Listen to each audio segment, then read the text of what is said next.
Déjame contarte una historia. Es la historia de una mujer que podría ser tú, o tu vecina, o esa amiga que siempre sonríe, pero lleva años con una mirada cansada. Hoy es martes, un martes cualquiera en la vida de Pepi. Pepi es una mujer brillante, trabajadora, honesta, profundamente comprometida.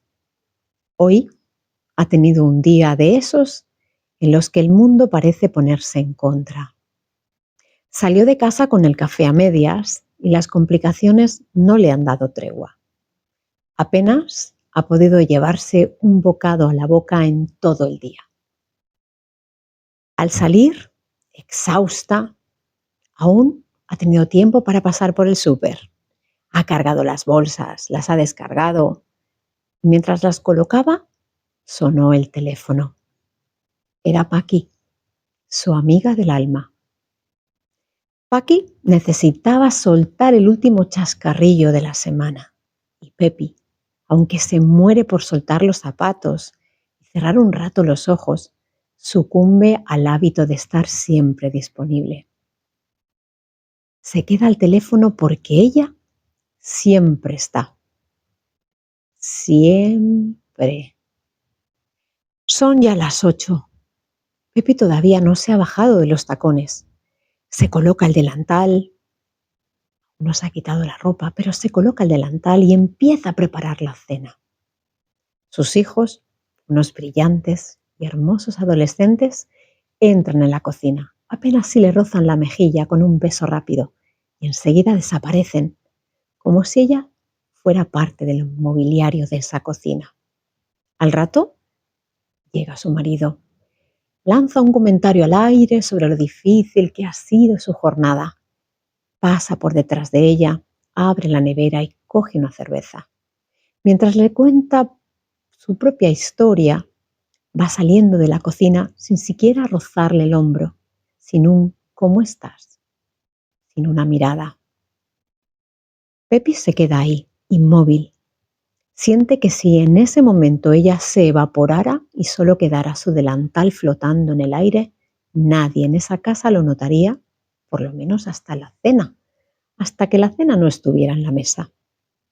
En ese instante, Pepi comprendió que había pasado a formar parte del paisaje, como el microondas, la cafetera.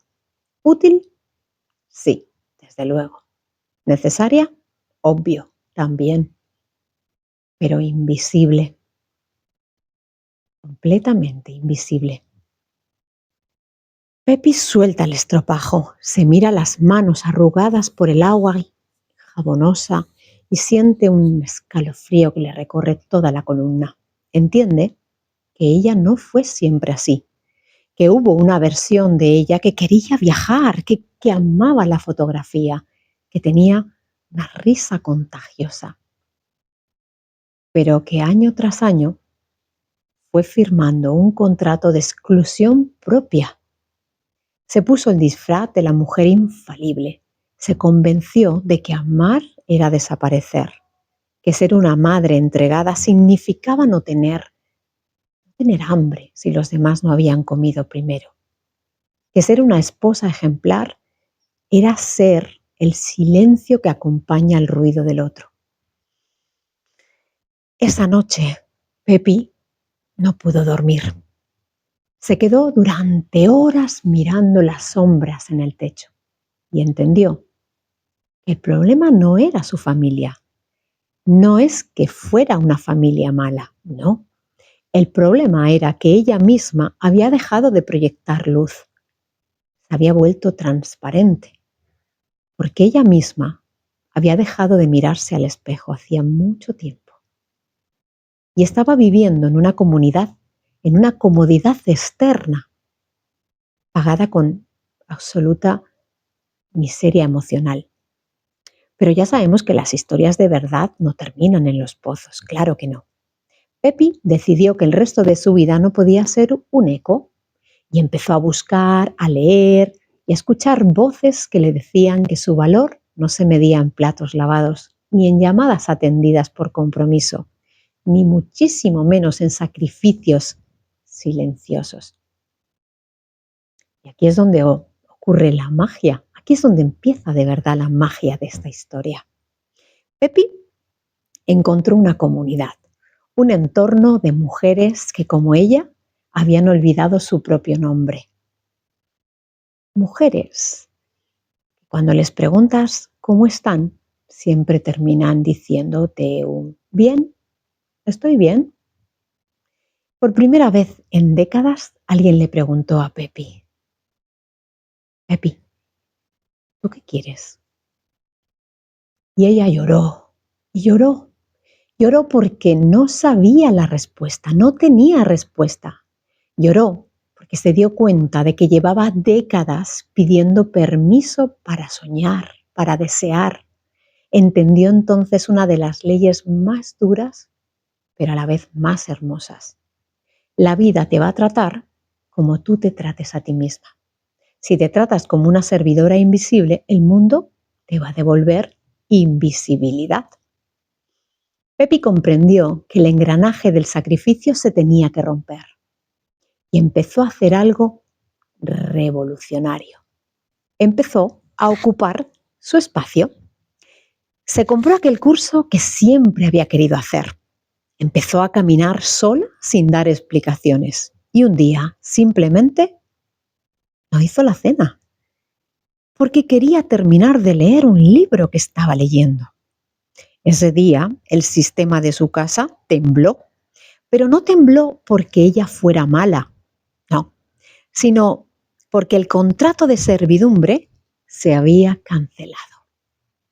Fue difícil y hubo caras muy largas, pero Pepi ya no sentía ese miedo, esa incomodidad, ese malestar. Se estaba despojando de esa vieja piel de mujer invisible y estaba construyendo una identidad que no pedía permiso para brillar, para ser. Y entonces sucedió algo increíble. Cuando dejas de ser un felpudo, los demás aprenden a caminar de otra manera. Al empezar ella a verse, su familia tuvo que aprender a verla de nuevo.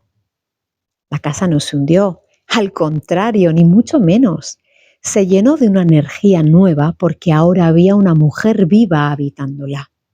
Sí, Pepi cruzó el puente. Pasó de la sombra al magnetismo. Claro que sí.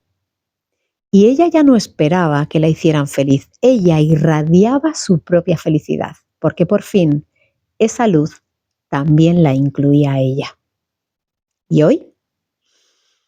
Hoy te cuento esto porque sé que te has visto en esa cocina, con ese delantal puesto, y has sentido ese vapor en las gafas y ese silencio en tu pecho. Y quiero decirte que el puente también está ahí para ti. Pepi y yo ya estamos al otro lado esperándote. Pepi no necesitó que nadie la salvara, pero necesitó las herramientas para dejar de salvar a los demás y empezar a elegirse a sí misma. Y en la comunidad Mujer Magnética tienes esas herramientas. Son unas herramientas construidas para ti, en un espacio de entrenamiento para que dejes de ser la actriz secundaria y reclames el papel principal. Si esto te resuena, te dejo el enlace para poder unirte a nosotras aquí en la descripción y también en el primer comentario fijado. No dejes que Pepi sea la única que recupere su vida hoy. También es para ti. Te leo, te abrazo y si así lo eliges, te acompaño en este viaje. Nos vemos